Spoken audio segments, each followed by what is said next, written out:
Welcome back, everyone, to Red Spotlight. I'm Alexis, and I'm joined by David Francisco for our Agents of S.H.I.E.L.D. reaction and commentary series for the longtime S.H.I.E.L.D. fan wants to come back on here and talk endlessly about one of our favorite shows of all time.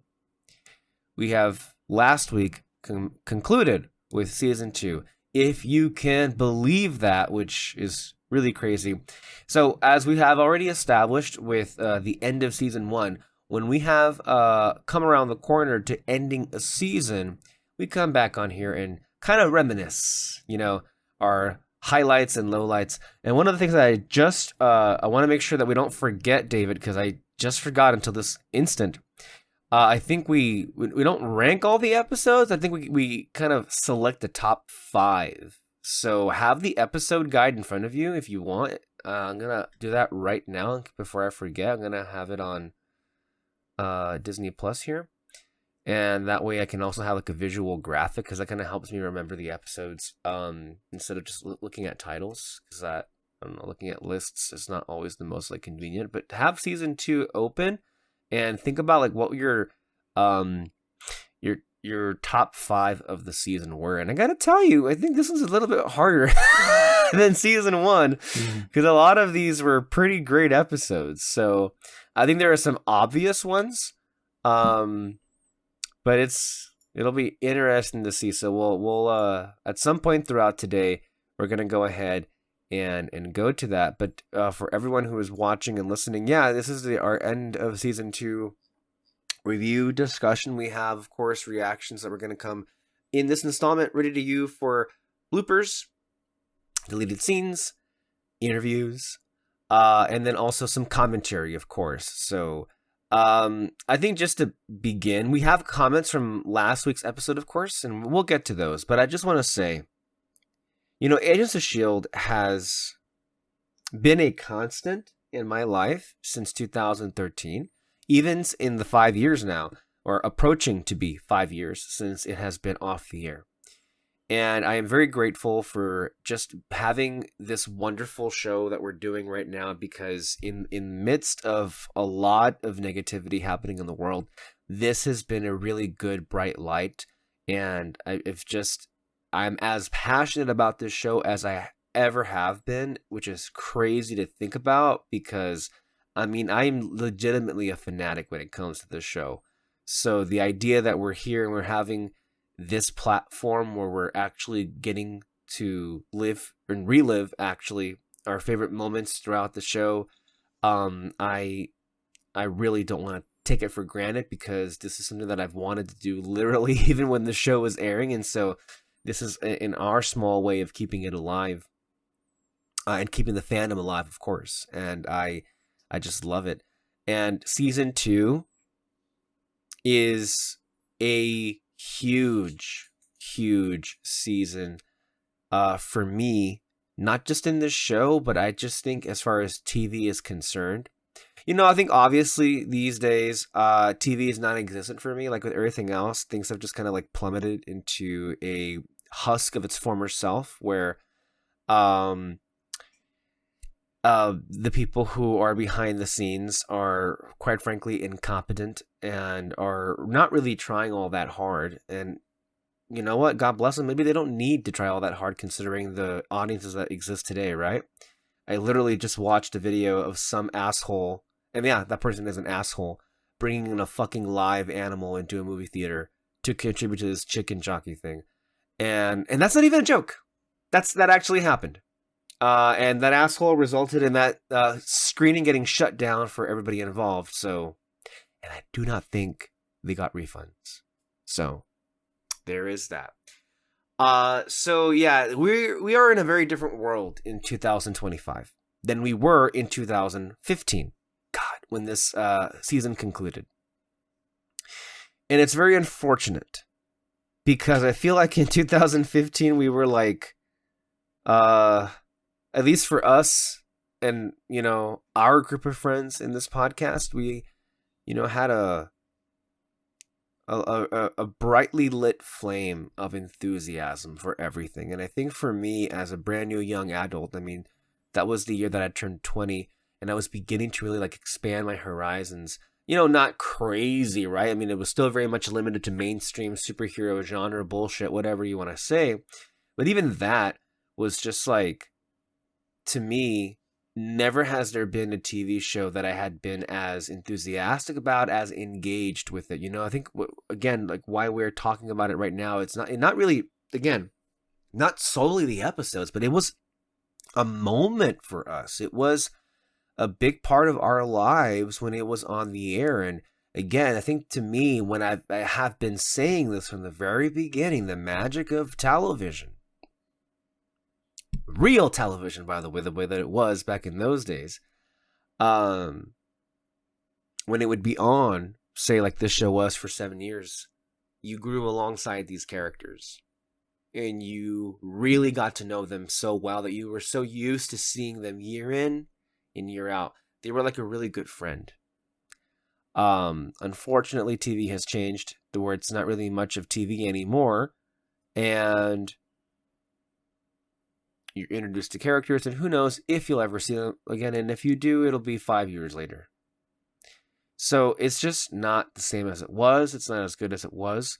But Shield season 2 also came out in a year of other seasons of shows that I was like, okay, I'm again exploring all the popular stuff that was out there at the time. I think, to me, I'm thinking of like in 2015, I was watching stuff like Walking Dead, and Once Upon a Time, and I believe by that point, I know Breaking Bad was done, but I was watching that for the first time. I'm like, oh my God, what a great show. I was also watching Star Wars Rebels, which I believe like began, I think, in 2015 and probably like ended its first season. Which, that in and of itself was a whole different, trajectory with the return of Star Wars to the big screen, which at that moment, little did we know, would be the highlight and the peak, because of how nasty everybody else has turned around it. I just feel like no matter how bad you may feel the movies ended up being, I don't think it ever was justified. Truly, just how toxic and nasty people allowed themselves to become. Because now we're living in a society that is quite crumbling for many very reasons, or very many reasons. But I just feel like people should be allowed to have opinions. And if they like something that you fucking hate, shut up and let them enjoy it, And if the point of what the internet was is for you to voice how you feel, not to police people, not to target people based on how they feel. Anyway, that's my soapbox. But Shield's great, and speaking of opinions, I'm of the view, and I think a lot of the people who watch this are of the view themselves, that this has been a show that has been taken for granted time in and time again. So, but season 2 is simply magnificent. Hardly a flaw. And even the flaws, personally, for me, I know Trip has been continuously one that gets brought up. In the long run, does it bother me? No. I mean, I love the show. I will defend it. I agree with the critiques of it, as we've discussed the whole Trip thing way back when we reviewed the first half of season 2. I don't disagree with any of the people who have legitimate concerns about it. I just feel like it never rose to something that bothered me to the point where I'm like, man, this is really, really bothering me. I will say, going back and watching it again, I just feel like it is pretty glaring how this one character didn't really get the attention that all the others did. Mm-hmm. But again, when you're, how many characters were in this season? I legitimately like. Do we have a count, by the way, of how many characters that we had in this season, David? Because it is pretty freaking insane. You know what? While I'll make a list. I'll make a list and we'll see how many characters there were. But Sky was incredible. This was her season, big season for literally every character. But I feel like when you consider also the fact of how much was at stake here, truly an ambitious move for them to say, you know what? We're going to etch ourselves into the Marvel Universe that always showed their ass to us. But hey, we tried. They farted in our face many times, but hey, we tried every time, right? We literally tried to set up Inhumans. And I think they did a pretty good fucking job at that too. It was a better Inhumans season than the eventual Inhumans TV show. Which, again, is not much really to compare it to, obviously, but that's just putting it out there. So while I make this list of characters that had prominent features in this season, David, I would like to go ahead and go to you and enlighten us on how you ultimately feel about a season that you said at the very beginning you weren't quite sure how much you actually remembered. Well, there's no excuse for that anymore. We've watched all 22 episodes. How do you feel? I enjoyed it. You mentioned it. The trip thing is pretty glaring when you rewatch the season and all that. It's just there. He just makes some few funny comments and then dies. And we went into detail about what they could have done with his character, make him better, make him just a little bit more standout. He didn't have to have some character arc or anything like that. He could have just been just a character that's there and all that, but he could have done many things. I mentioned that. He could have sort of been like an opposite to Ward. Basically how Ward is, after the whole thing with Hydra, he's going down this evil path and all that, while with Trip, he could have been like the best version of what Ward could have been and all that. It could have been like a really cool rivalry between the two, especially when they were trying to catch him. And then, Trip is like keeping an eye on him, but Ward catches him right away and all that. Which, it makes sense. They know each other and all that. Ward didn't know Hunter and Bobby. So right. For him, it would have been a little bit more difficult to catch and all that. So, yeah, it makes sense, but I still would have liked that he was more of a foil to Ward and all that, and I think that could have just been a better ending for him. But then I like the way they used him afterwards. Definitely a standout. Oh, actually, I got to think about that one when we rank the top 5 episodes. I got to remember that one. But yeah, and then clear standouts for this. Oh, go ahead, please. I'm sorry. Go ahead. And then everything else, you said too, every character has like a standout moment in this one. Kind of like in the first season, but it's more so like it's standout in that, okay, we know who these characters are now. In this one, though, we know where they are now, basically, and all that. And Melinda was the only one that we got far more backstory on, which is a great episode and all that. But yeah, it was just, it's what any TV show should do. It's just like, okay, where are these characters now? Where are they going to go? And all those. But it's rarely ever seen anymore these days, right? Yeah. And if it is, it just feels. It can't compare. Yeah, it kind of feels out of nowhere. Like, I don't know why this popped up in my head, but like Stranger Things. I love the show and all that. But whenever something.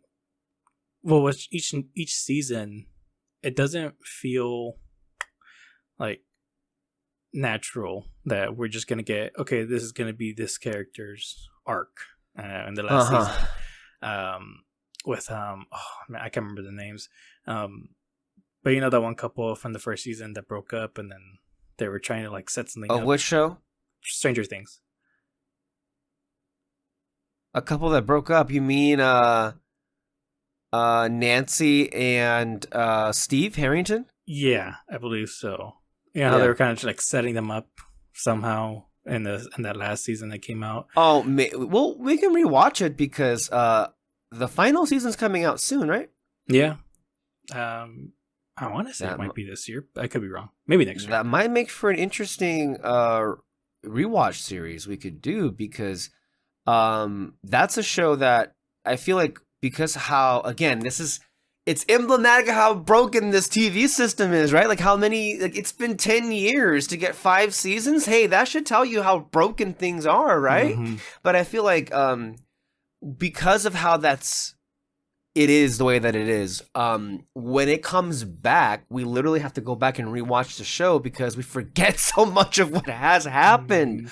So maybe that's something we might have an idea to jot down for, like, maybe we could do a rewatch. And it won't take up much of our time, I don't think, anyway. Yeah, although we gotta make sure we do it before it drops. Is it coming out soon, or is it still a ways ahead? I thought it said it was gonna come out next year. I want to say next year more than likely. Let me see. Yeah, because I feel like, again, they keep delaying it and delaying it and delaying it, and I'm like, I feel like it's going to be either late this year or early next year, but I don't think it's coming out that soon. Otherwise, I would have felt like I would have heard things about it. But while you do that, here are all the characters that I think get a lot of attention. Coulson, Daisy, Gemma, Fitz, Ward, May, Trip, Mac, Bobby, Hunter, Gonzalez, 33, Bakshi, Reyna, Whitehall, Jiaying, Cal, Gordon, Lincoln, Hartley, and Talbot. 22. Okay. 22 characters. And I feel like when you think about season 1, I mean, you had other players, but mostly I think season 1 was focused on our, like, main group of 6 or 7, you know?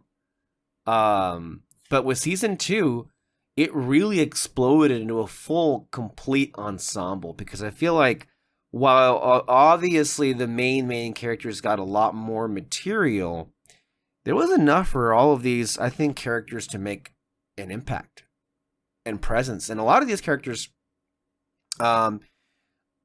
even come back in certain arcs in the future. So anyway, David, you were going to say, did you get a date? Yeah, I don't see an exact date, but it just says 2025 this year. Oh, oops. Well, there goes that dream, as Barry Keoghan would say in The Benches of Inisherin. Well, we'll see what happens. Anywho, you were saying about season 2? I mean, no, yeah, like I said, just it was really good. I really took the characters, especially with Sky. Finally get some answers, and I'm glad that was something that they didn't run along for the entire series, like other shows I've pointed out did, and it led nowhere, led to confusion. But this one, they're done.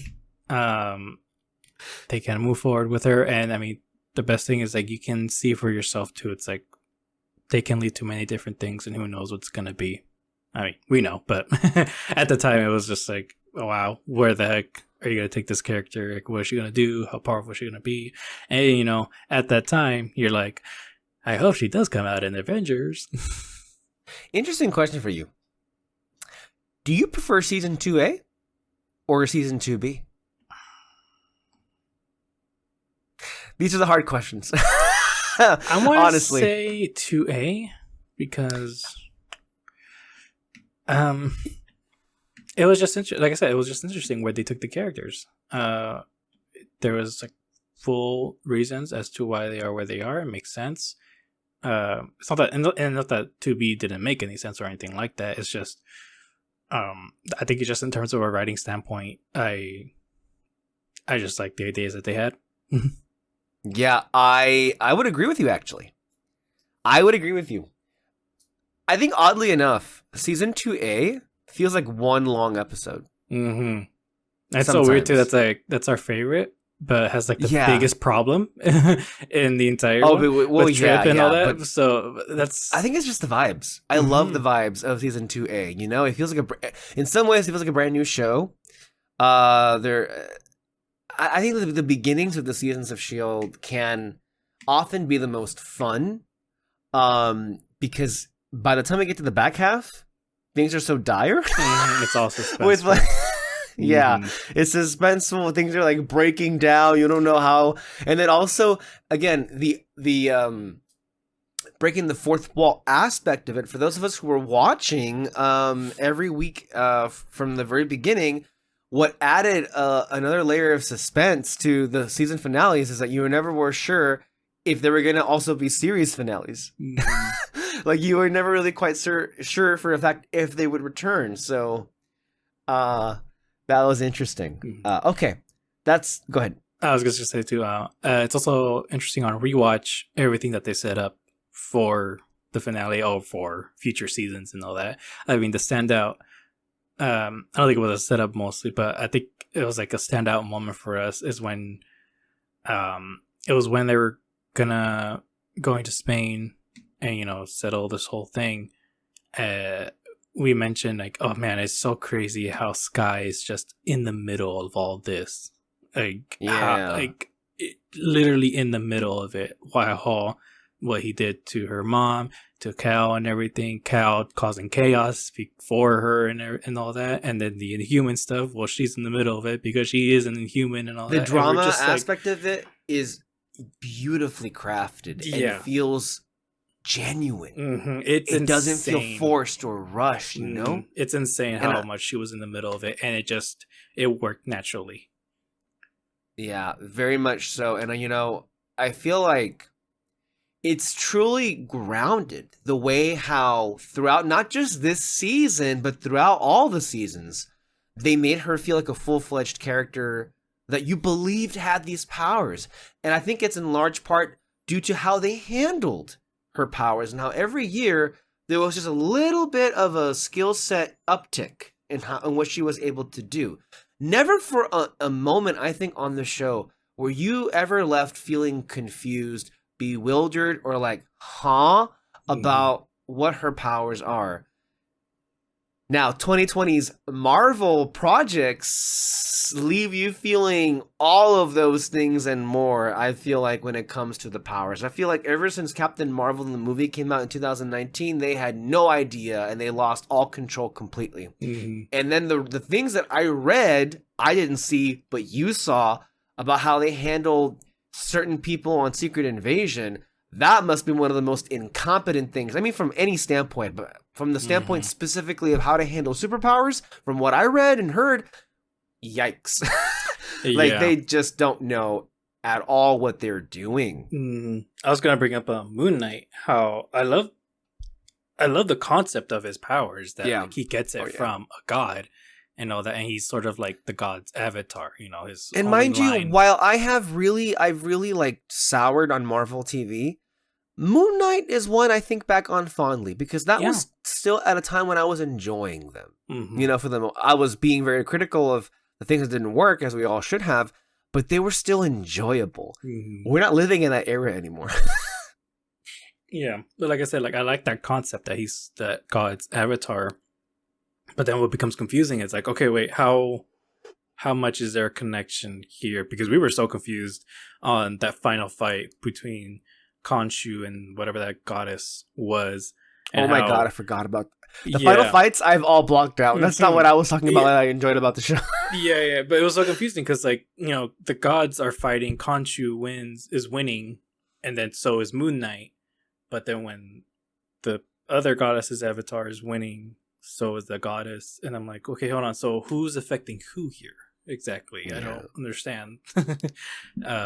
If only these idiots were, I don't know, ever gave Kevin Tancharoen a call, who is our main director for the episodes here of S.H.I.E.L.D., alongside other individuals. I mean, any of the people of the S.H.I.E.L.D. brain trust should have honestly been given the plans, and they should have been allowed to make it, because clearly with all of the wherewithal they had to put S.H.I.E.L.D. together as, an infamous character in Iron Man would say, with a box of scraps, they went a long way. Think, again, this is not an effects heavy show. Maybe there was one or two times this season where something looked bad, but for the most part, it looked great. Especially with what they were able to pull off effects wise, Again, I'm not one of these people, and neither are you, where the fact that most of it takes place indoors bothers us, because this is just how TV works. I'm sorry, that's just network TV, and I can live with that, because you know why? The faces that I'm seeing carry the show, and that's why I go with it. To me, I don't think the show ever runs up against the wall of unbelievability until season 5, where we spend too many episodes inside the lighthouse mainly because of how dark and dour and ugly the lighthouse can look sometimes. But I also understand it came from a monetary standpoint why we had to do that. But, we'll get to there when we get there, right? When it comes to that particular season. But yeah, very much so. One thing, I mean, like you talk about elevation, right? Like we were just mentioning, but the fights, the choreography got so much better this season. What a huge uptick, right? Mm-hmm. I think of May versus May. I think of we recently saw it in the Dirty Half Dozen, right? Which was that one shot with Sky. Mm-hmm. Incredible stuff.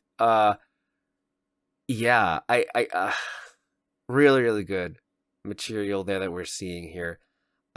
Just a good story, good suspense, good drama. And in spite of the fact that this is a much darker season, which speaking of, kudos on this show for going there and showing us, some of the graphic stuff. I mean, it's graphic enough when you know about the details of how, Whitehall basically like fucked up Jiaying, but then also seeing the sequence where Cal is holding her remains after like they've Hydra's finished with her, it's just like, wow. And then even seeing a couple of Hydra people being shot in the head. I mean, it's pretty graphic, some of the stuff that's happened on this show. So again, good for them for pushing that envelope. And I really do feel like season 2, I get the sense that everybody on this show, whether it be the brain trust, the actors, the technicians, the producers, the writers, everybody was like, you know what? We have something to prove. We belong here. We belong here. And even though we knew from the very beginning, and I'm saying we as like the people who, let's just say we as in the people who work on the show, that what we had was good. We acknowledge that we were experimenting. And now we think this season feels like they know they had a good story and they gave it their all. I mean, pretty freaking ambitious. Again, like the Inhumans introduction, how that was interwoven, and clearly based on that post-credit scene, you know where they were going to go with that. And then, again, 22 characters? At least? 22 characters! And again, not all of them were like had all the emphasis, but again, truly just great stuff that we had here. In season 2, I think it rivals, honestly. Some of the best seasons of this show. Then we're going to look back on this one quite fondly. Okay, well, with that preamble being being said and out of the way, let's go ahead and read some of the comments that we got in last time, David. First one's from Jack Dubs. Says Agents of S.H.I.E.L.D. season finale were always the best, satisfying payoffs for months of storytelling and lots of intriguing setups for the possibilities of the season to come. Kudos to Red Spotlight Entertainment for continuing to highlight the output of fellow pro Agents of S.H.I.E.L.D. content creators. I loved Untold Reactions, AOS videos back in the day, especially when he got his grandmother involved, and it sucked when his personal issues prevented him from continuing to react to AOS. Glad to hear that he is doing better. As for season 2, episode 22, this one just rocks. I especially love Mac coming into his own as a quipping yet world-weary John Carpenter-esque everyman who is just done with this weird alien shit. Kurt Russell would be proud. Okay. It's amazing to me how, you know what, it's like, and also how Ami would say too, it's like a lot of the back half of the season, I felt it too. It was like, fuck you, Mac. Just get the fuck off already if you're gonna be this bitch, you know? And then out of nowhere, in the finale, he just like completely does a role reversal and won a lot of people over. It's like, oh shit, Mac's kind of cool. But like, where did this come from out of nowhere? It almost felt like somebody was like, we gotta fix this. We gotta make sure people like this character now. Even though, again, I don't think like he was ever meant to be like so unlikable, but I just feel like people were annoyed. And I think we touched on this year, which was like sometimes Mac's demeanor can put off a lot of people without him, I think, meaning to do to the extent that they ended up doing, David.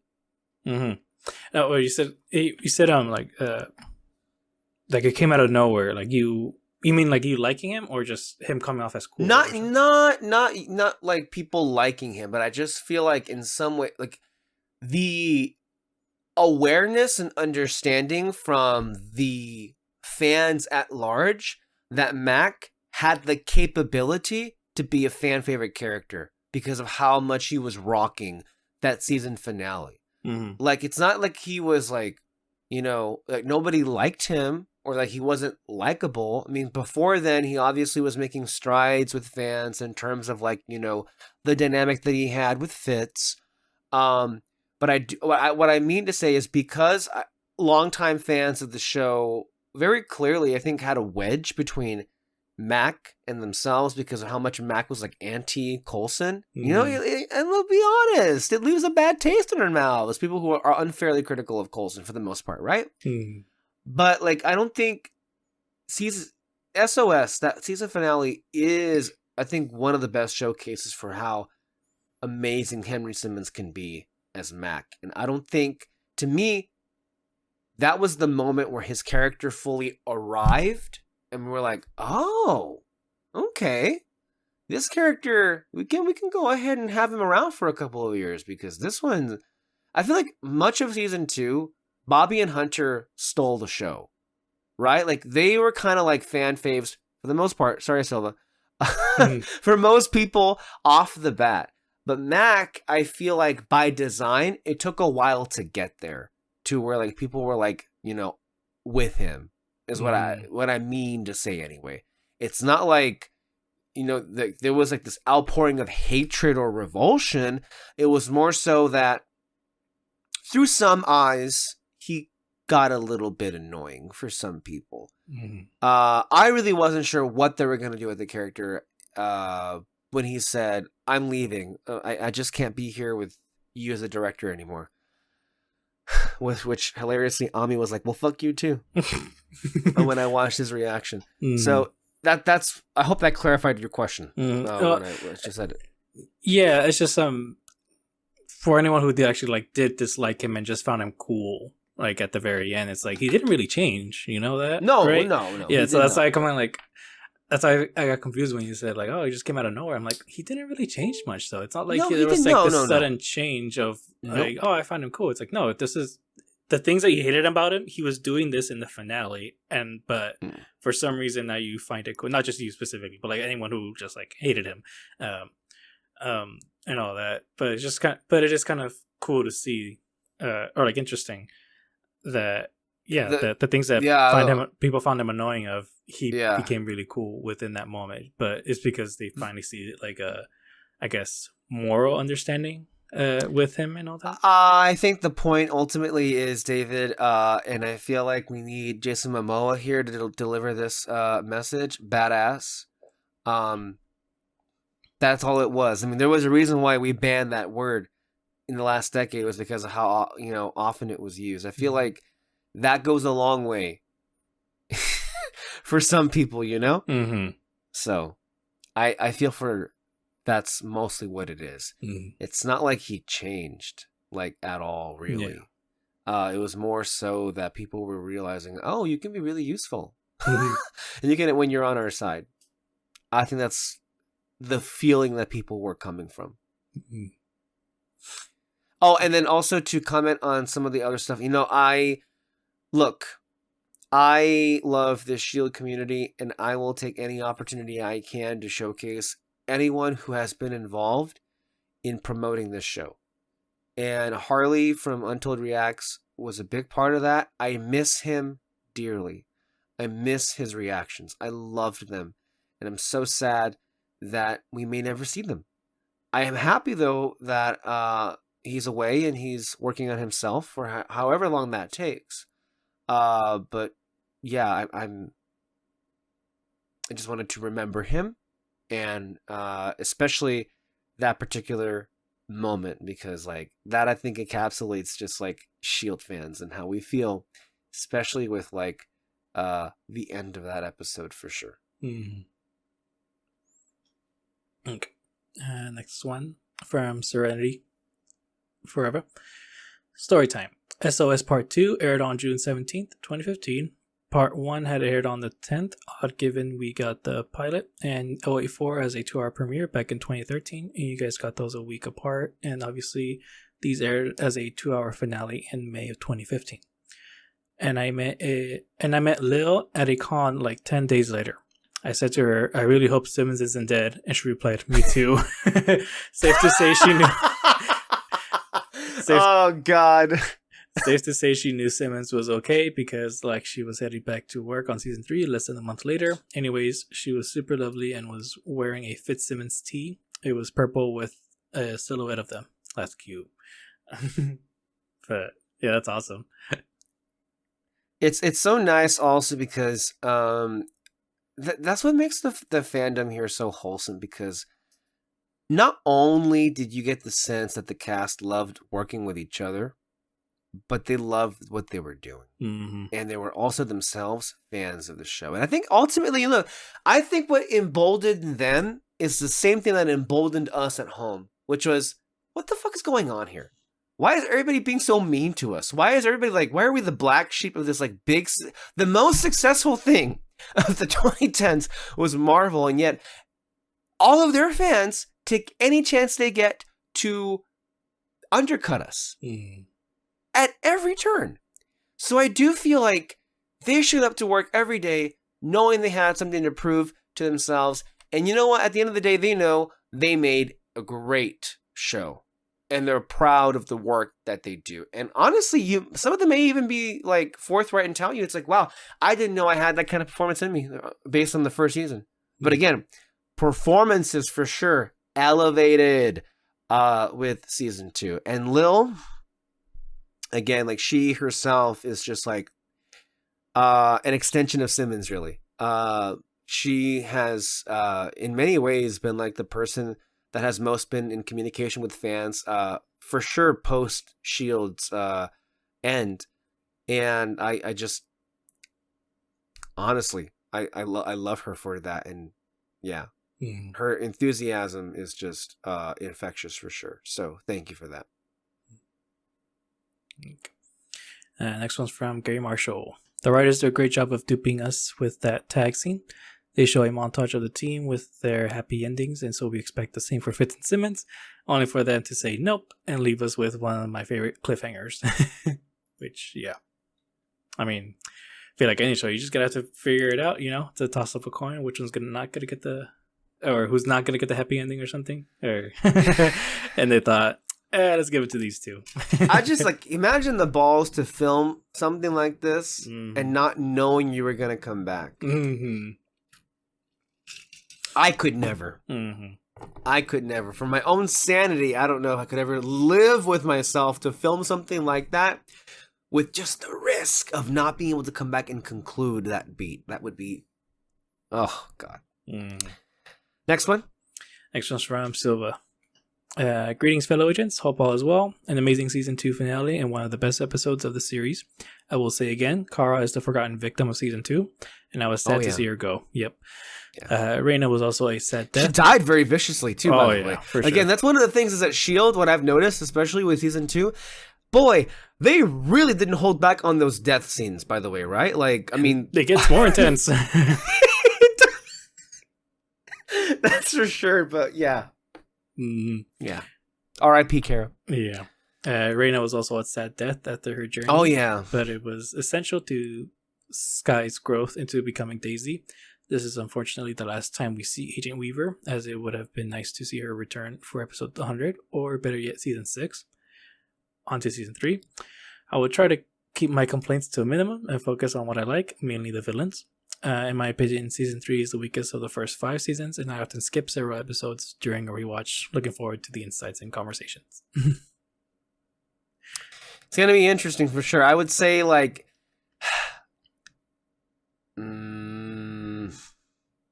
I'll save this when we're talking about season 3. Okay. Because I feel like we have so much to get through here today.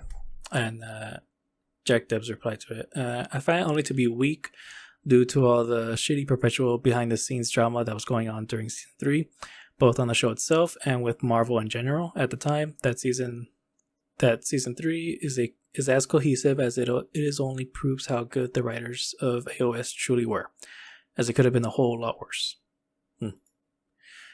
I mean, I don't know much about the drama behind the scenes. I know it must We can reread this comment when we're talking about episode 1. Okay. Because I feel like that's going to go into a whole other tangent, but we will give that comment the attention it deserves next time. Okay. But that's all. Okay, let's go ahead and get into some of these clips. Yeah. Let's go ahead. Well, actually, let me see where do we want to begin here? What do you think? I mean, I would say Emily B's. Yeah, right? So a lot of the second half of the season mostly deals with the aftermath of the events in the mid-season finale. You know, a lot of stuff about Sky's transformation, how she deals with it, how S.H.I.E.L.D. deals with it, and the path that ends up taking her on throughout the season, as well as just consequences, you know, from Coulson's actions, mainly those being his pursuit of the city that also led Hydra to it. Some of those consequences just being, you know, Sky's transformation, Trip's death, and then how that impacts basically a lot of people's faith in him as a leader. Like the first half of the season, the storytelling is very effective, not just because it's very tight, even though it is, but also just because of how well it plays with its themes, which is something that I'll be talking about a lot in this part of the video. Initially, Sky keeps her powers secret with Fitz's help, and you can't really blame her. Everyone is in full grieving mode because of Trip, and they're dealing with that in their own mostly unhealthy ways.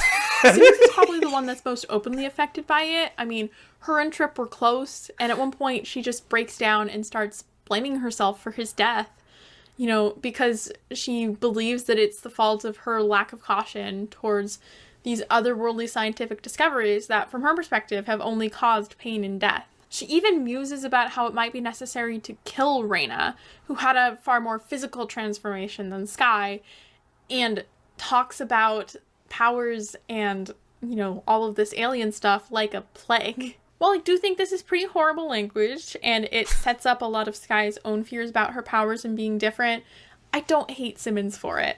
Like, I think it's important to note that she was one of the people overseeing cleanup of the alien city after it was destroyed. So, just like Sky, she had to see the crumbled remains of her very dear friend. There must be another— Trip was in fragments! I know. Well, it ends with him. Flooding the alien city may be the first responsible thing I've done to protect the people I care about. And now she's scared that Sky, another person that she cares deeply about, might have been harmed as well. A lot of her actions this season come from this place of fear and a misguided protectiveness over the people that she holds close, like Sky and Fitz. And it's kind of a very sad twist of irony that those actions actually only end up hurting them more.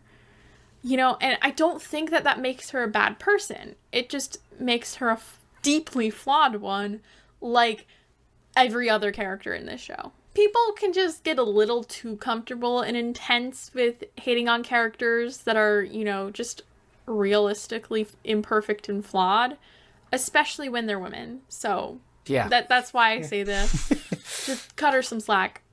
It's important to her growth this season. Something we always wanted to do was to show people who come in innocently and naively with the best of intentions, and what happens when they're put through the ringer. How do they grow? How do they get tough? Do they get better? Do they quit? Putting Fitz and Simmons through that in particular, and seeing them split up and coming into their own, has been fantastic. Simmons is getting better at lying. She believes that maybe these enhanced people might be too different and not such a good idea. And Fitz is left wondering, what do you mean different? I'm different. But Simmons and everyone else being in the dark doesn't even last very long. When a wayward Kree reveals that Sky is descended from these humans that some of the Kree experimented on to basically turn them into weapons, she loses control of her powers, and the secret is out. And just like she was afraid of, the very people who were supposed to be her family turn on her. Okay, not completely, and not all of them, but like, in general, they don't handle it well.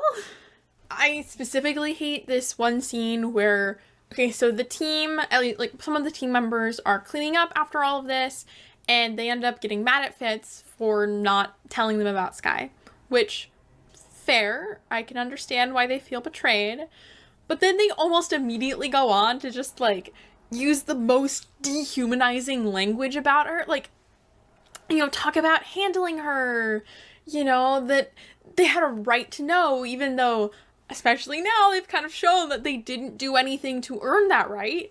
And worst of all, Mac just outright says that, No, Fitz. We're the ones that need protection from her. and she hears this. Oh my gosh, Fitz was right. You guys don't deserve to be told shit. And Coulson is only marginally better. So initially, he tries to put Skye on what I think is one of the most ill-conceived S.H.I.E.L.D. ideas ever. The Index. Yeah. Basically a catalog of powered people. But to do that, he needs to have a psychological evaluation of her, and since they're basically still criminals, the only person they can get to do that is May's ex-husband, Andrew Garner, who is played by Blair Underwood. Oh yeah, she had a husband. You know, and he's pretty cool. He really brings out this side of May that's a lot lighter that we really don't get to see very often. And so that's kind of a really fascinating new dimension of her character that we didn't get before. But after shenanigans ensue, which are partly the fault of her father trying to still get revenge on Coulson for ruining his revenge, she ends up losing control of her powers again, except this time she doesn't end up destroying anything or hurting someone else. She directs them inwards and hurts herself. And by this, it becomes pretty clear that, at least for now, her goal of trying to get back into the field as soon as possible is not realistic or healthy for her. So Andrew recommends that, you know, maybe some time away from S.H.I.E.L.D. is actually in her best interests. Which, you know, smart, probably a good idea. But Coulson takes this recommendation a bit too far and completely isolates her in a remote cabin. Like, she has already gone through a huge life change that's already in and of itself pretty isolating. But then on top of that, now you've completely separated her from her only support system? Great job, Phil! Okay, but the part of this that just really gets me is that he doesn't even ask her. Like, he just takes her there. And it's like, well, cool, this is your new home for however long. Have fun. Really respecting her autonomy there. I'm sure that will never, ever again be an issue for the two of you. Never. Do I even need to say it? I want to make it clear that me criticizing all these things is not me. I'm not criticizing the show's story. Like, I don't think that this is bad, badly written plot points. I'm just criticizing characters themselves and just highlighting how shitty they are to Skye. Like, she deserves so much better. She won't get it. Okay. Good. I mean, I don't blame Coulson though. That's the thing. It's difficult. I see I hear what she's saying, and part of me feels very much. I'm split because I feel like but also I do feel like if it was that big of a deal, like I feel like if Skye really objected to it, he would have not made her go. But I do feel like she kind of goes along with it because she does agree with the idea that she should be somewhere else because there's just way too much going on here and she doesn't want to hurt her friends. So I think on that level, it does, like, I don't necessarily feel like he's just making decisions for her and she's like having no say whatsoever. I think she is having some say, but I think ultimately like, she's just like giving him all the agency because she just feels like she doesn't know what to do with herself. So she's kind of like, okay, you made the decision for me because I don't know what to do, basically. And remember, there was even discussion where she's like, what do you think I should do? And he's like, well, I can't make the decision for you. It's like, when you stop doing that. I mean, you're doing this, you're doing that. So it's interesting. I will say is it was very inconvenient the time that all of this was going on. I feel like when it became known that she had powers, I want to say that May and Coulson already were suspicious of Bobby and Mac about what was going on. So that was also a reason why she was removed from the playing board, because of the whole, what are all these other unknown variables going on? So I think it was very clearly a complicated decision. I don't necessarily feel it was black and white. David? No, yeah, basically what you said. But then also too, I mean, when she goes to Afterlife, what's the first thing that they do? They isolate her also, keep her in a room, they do. Make sure she doesn't talk to anyone else. Even if it is because Jiaying was like, I don't want her to talk to anyone else because I don't want her to figure out that I'm her mom and all that. Even then, though, the only thing that was helping her in the end is that she was meeting other people like her, which Coulson didn't have. Yes, she should have stayed with her friends and all that, but they just didn't know what to do with her, how they can help her at all. And, well, Simmons knew how to help her, but it was just constantly trying to suppress her powers, which would not have worked at all, which would have probably made things worse. So, in the end, it is probably for the best for her to be away from everyone else. But she deserves so much better. It's just, I think it's important to point out how, honestly, again, it does make sense for the story why, it's probably good, honestly, that this frustrates me so much, because it kind of puts you in the mindset of Sky's own contrast between her struggle with, not feeling like she has a place in S.H.I.E.L.D. anymore, and which kind of pushes her to find a new home that I'll talk about, which get to in it pretty quickly. So it makes that work really well. It's just like, when you really think about it, it's just like, man, they handle this so poorly. It's no wonder that she ends up turning on them. Spoiler alert. And this does end up leading to her being able to connect to people that actually do understand her more. Gordon, who is an Inhuman with teleportation abilities, who earlier teleported Cal and Reyna away to basically keep them and other people safe, he comes to see Sky. He's one of the first people who frames her powers as not something that's just destructive and terrifying, but actually has a potential for beauty.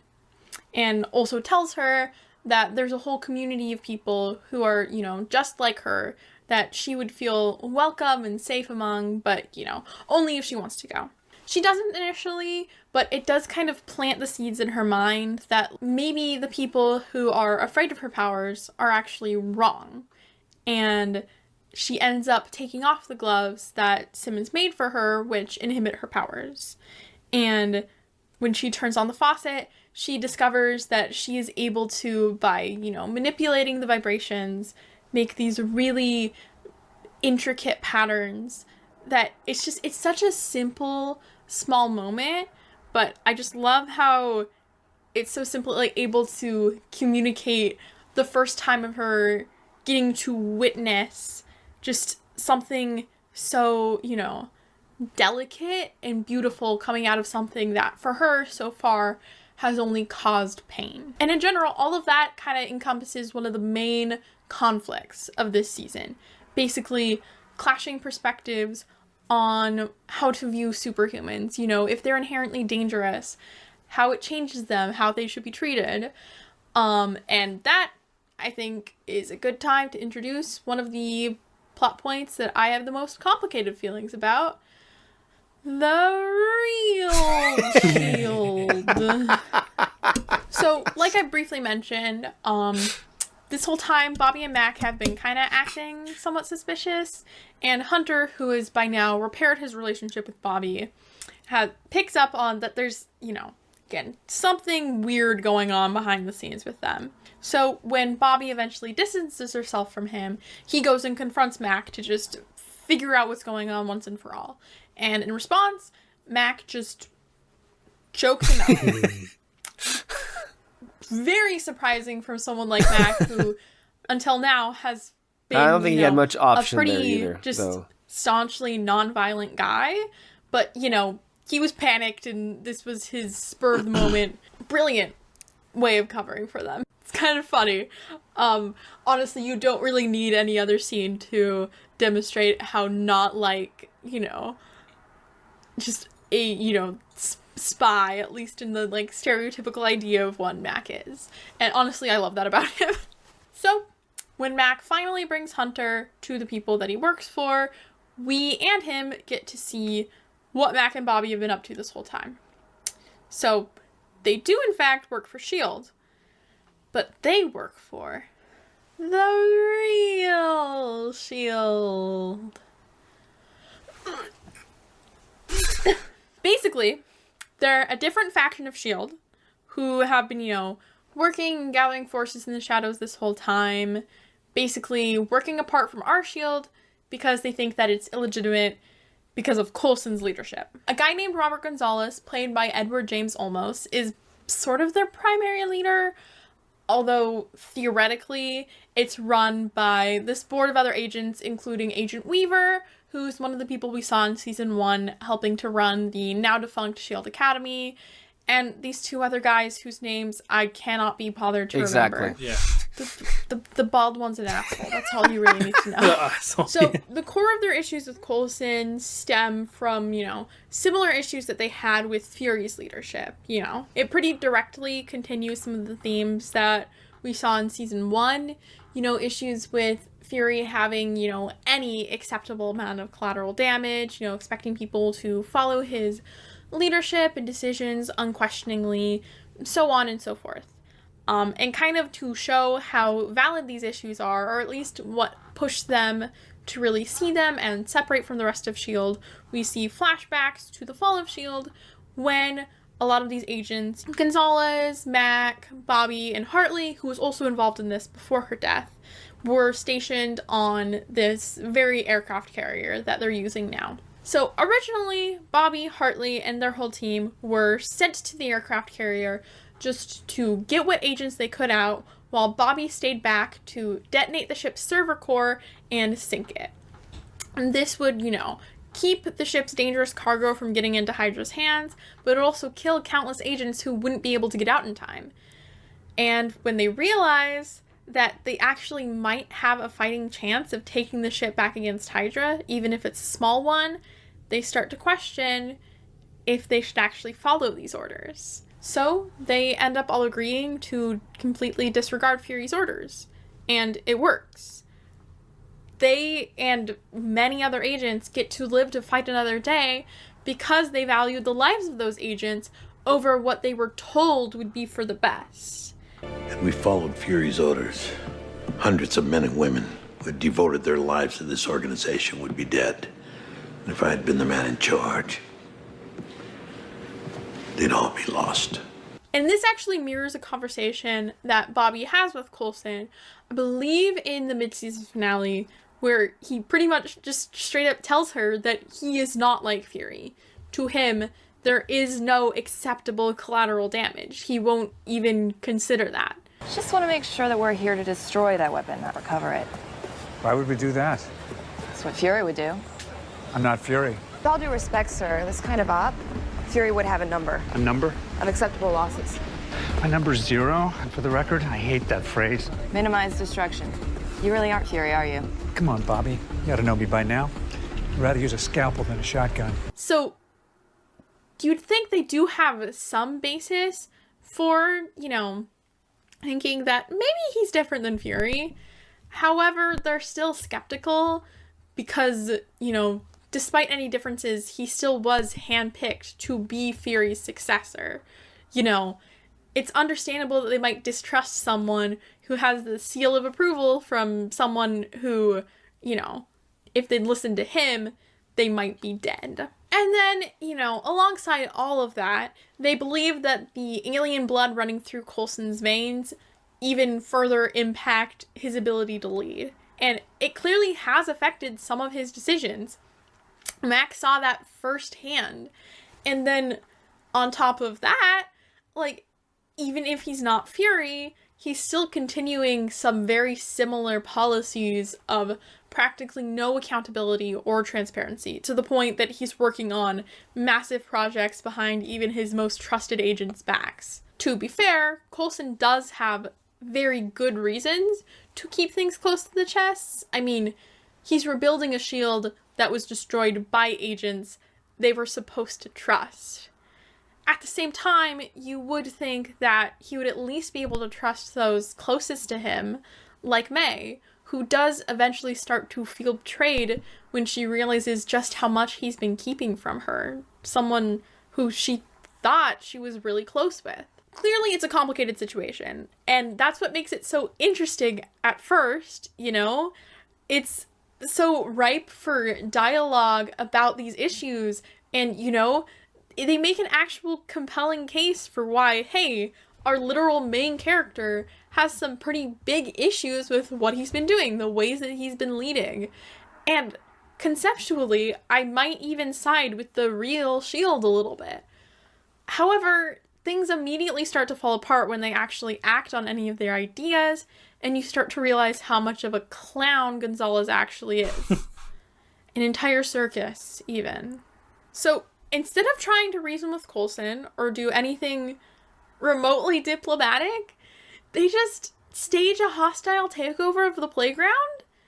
And, like, the show tries to frame it as them having no other choice. Like, you know, Hunter, who is having none of their bullshit, especially after Gonzalez has a complete non-answer to why they won't just talk to Coulson, he ends up escaping. So they know their whole operation will be blown wide open after he gets to shore. Plus, he interprets Coulson sending Skye to a secure location as stockpiling enhanced people. Like, he just assumes, based on very little information, it's this plus his expensive secret, that Coulson's creating a superhero army? It's just absolute buffoonery. Not a single coherent thought was. Well, wasn't their reasoning is because Fury was building up the Avengers, and so they assume that since Coulson is predecessor to Fury, he wants to build up on that plan? It's still far-fetched, but... No, I think it's supposed to be far-fetched, right? I think when they're writing this out, that's what we were saying for weeks, the theme was paranoia. These people already have, like, an idea in their heads about what Coulson is. And I didn't really put it together until you just put it into words just now, David. But yeah, if they already believe that Coulson is just like Fury, well, yeah, Fury who made the Avengers, and Coulson who already, I mean, Coulson was put in charge by Fury of the Tahiti Project, which was a project that was supposed to bring back Avengers from the dead. I mean, he was put in charge of the Avengers Initiative. So, yeah, I see it. I see what you're saying. Yeah. Okay. Yeah. Although, yeah, but of course, there's never actually any proof.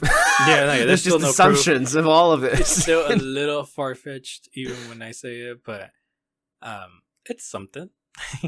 If you're trying to put yourself in the headspace of people who are not necessarily being rational, you can kind of see it. If you squint hard enough, maybe they can kind of have some dots be connected. But I love the energy she's giving. She's like, she's having none of it right now. And here. And then also just somehow makes the claim that Coulson is too dangerous to be reasoned with. Where is the danger, Robert? Can I call you Robert? Can I? Okay. Robert. So, I get that, you know, the stuff with the alien city was a bit of a mess. And Trip dying sucks. But no offense to Trip, one death, I just don't think really constitutes a catastrophic event. It's just, it's not that, it wasn't. How is your hand being forced? It's just, the reasoning gets so bad that they just automatically lose me here. Any points they had for like any like good points they had are so weighed down by just the bullshit. The just absolute stretches in logic, leaps in thought.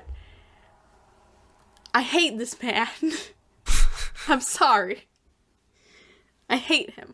Because of all this very tight, very sound logic, they blew a hole in the basin and literally take over the whole thing. Guys, you have an aircraft carrier. You don't need an underground base too. Did your mother ever teach you to share? Come on, sharing is caring. You could just ask, hi, maybe can I borrow some of your really fancy tech? Can I just have a conversation with you? But no, we're not going to be reasonable. They talk such a big game about running S.H.I.E.L.D. the right way. And then they do this. Really seems like some Nick Fury shit to me. But what do I know? It's just, to me, I just think their behavior makes them at best incompetent and at worst hypocrites. What do you think of that claim? Their behavior makes them at best incompetent and at worst hypocrites. The real S.H.I.E.L.D. panel. Which, by the way, it's interesting because notice how in season 3, what S.H.I.E.L.D. panel is there left? They all fucking die. Mm-hmm. They're all gone. They're not around ever again. So I'm quite curious to see like if this is an admission from the S.H.I.E.L.D. people that we don't want to have this structure. Because even the show, I think, makes fun and dunks on the real S.H.I.E.L.D. people, you know? Like, especially in that episode when they come back from the ice base and, like, Gonzalez was like, it's time for you to deliver on your deal by opening up this cube and whatever. And Coulson's just like, okay, here you go. Knock yourself out. Mm-hmm. Like, just fucking trolling them. And then also that discussion that Coulson has with Hill about, like, can you believe they vote and everything? She's like... So I feel like the show itself knows. Yeah, they're not. This is not the best approach. Oh, yeah. And I think. What do you think? I mean, it's, I guess, admirable for them to try and make something new and all that. But at the end of the day, I mean, like that episode was called "Heavy is the Head." Someone's got to make the decisions, the tough ones, and all that. Oh yeah. Heavy is the head. Okay. That wears the crown. That's part of it.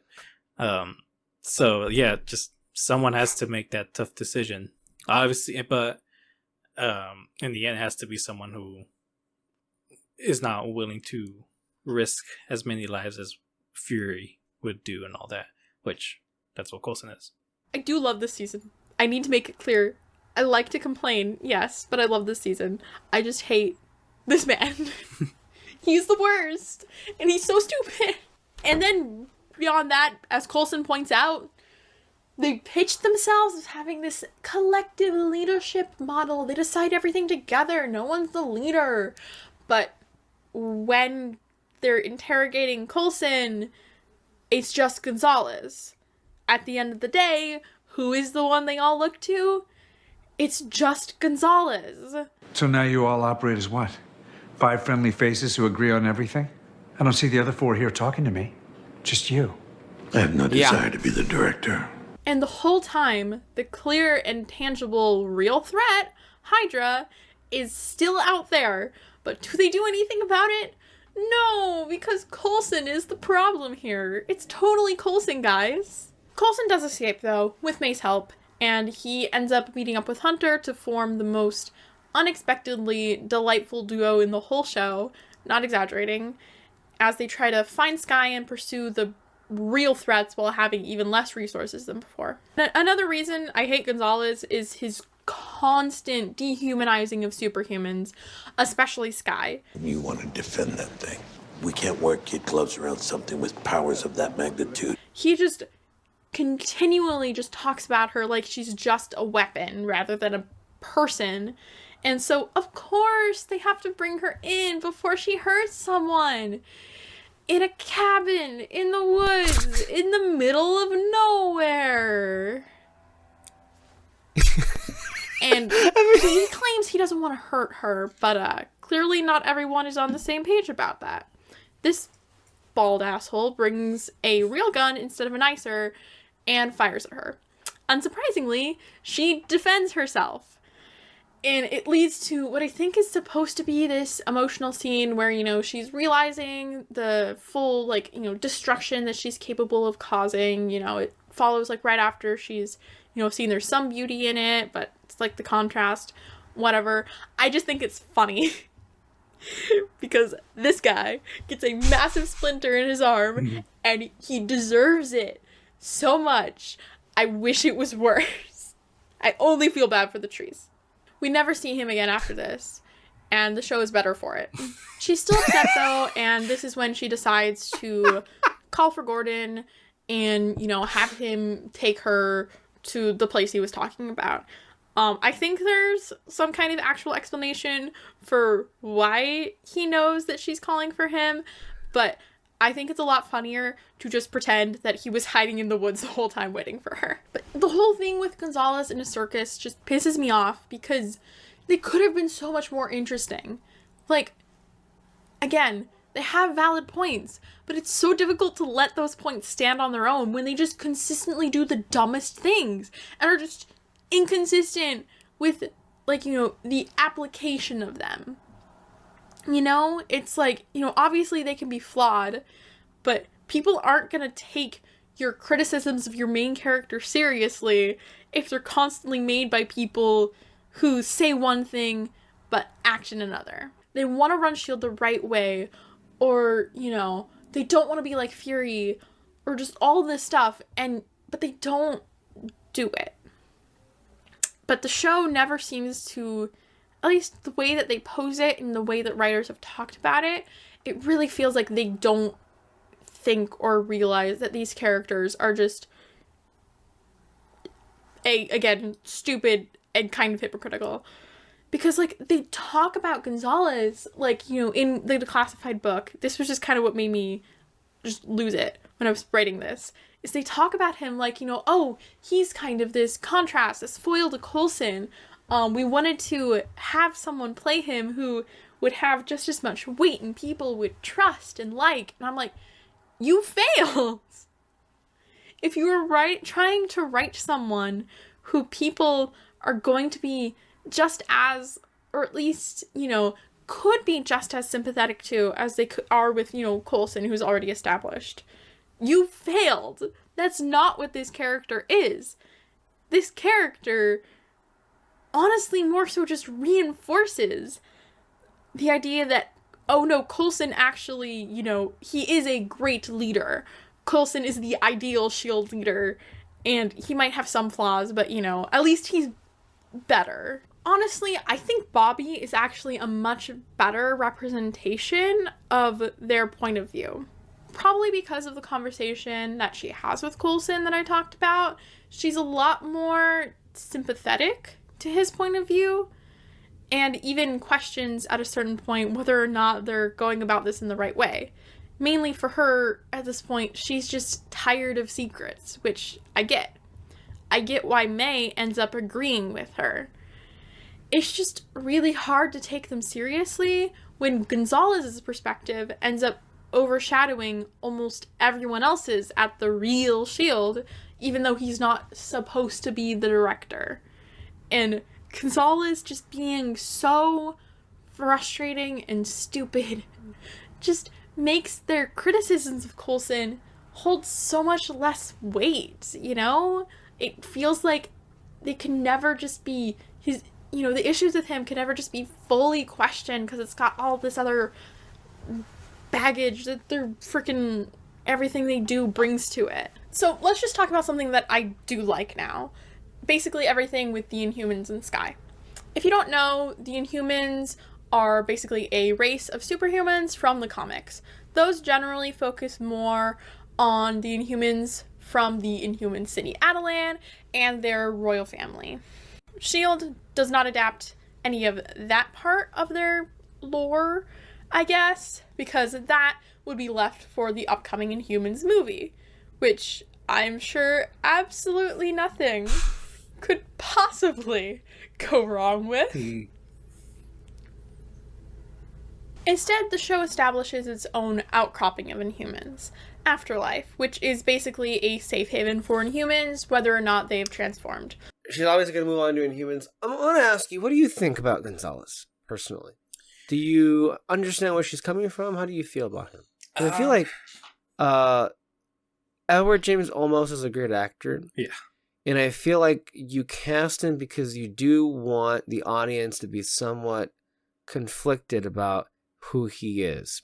I agree with Emma in so much as the moments that she points out where she's like referring to Sky as a thing. Yeah, that's kind of nasty about it. But I do feel like the whole point of Edward James almost being cast in this role is he does bring like this, like, I don't know if the right way of saying it is like earthliness to it, but like he does feel like a real lived in person. And I feel like while he's frustrating and I don't think I ever really agree with what he is saying about, these awful things about Coulson,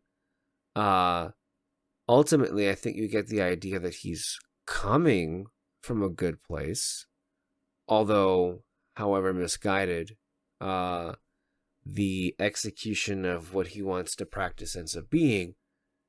Man, I'm curious though. The whole time, I think up until the very end, as a viewer, you are meant to kind of be on your toes about Gonzalez. Because, yeah, he is a good man. He is a good agent. As a leader, though, a lot of questionable choices that I think Emma kind of eviscerated him, rightfully so, for. And yet, all of that leads up to the finale where we're all kind of like, oh, God, what's he going to do to fuck this up with that meeting with Jiaying? And then it ends up being nothing. Mm-hmm. He ended up, like, really making a good call about it. Now, of course, he says things, unfortunately, like how you mentioned, comparing his scars to Jiaying is not the best way of like forming a connection, but you saw what he was trying to do there. Interesting. Your take. No, yeah.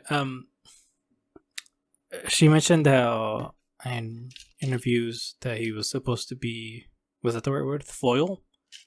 A foil to Coulson. Basically what I was saying with Ward and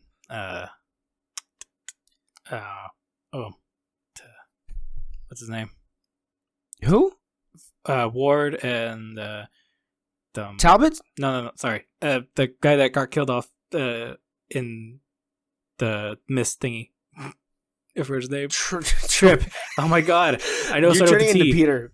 You can't remember a name for anything. Okay, this is the graphic she put up there.